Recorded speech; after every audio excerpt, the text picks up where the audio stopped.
Imamo mesno varianto in vegi varianto.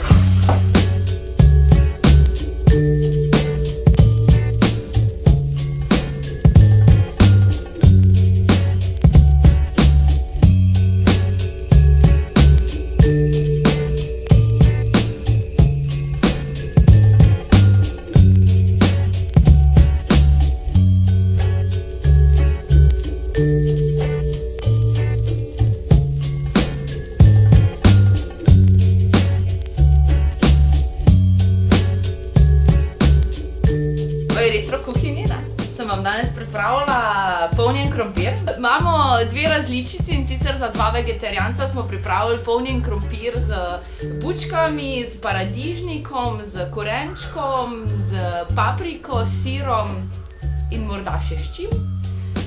V mesni ediciji pa imamo mleto meso mešano z slanino, z gobicami, ki so tudi v vegetarijanski različici, in gratinirano s sirom. Upam, da jim poteknijo.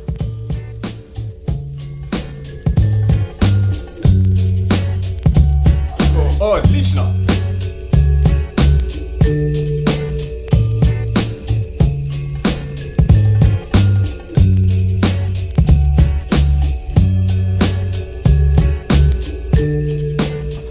Ok, to pa je sladička, in sicer je mešanica brownijev z smetano, vaniljevim pudingom in piškotom.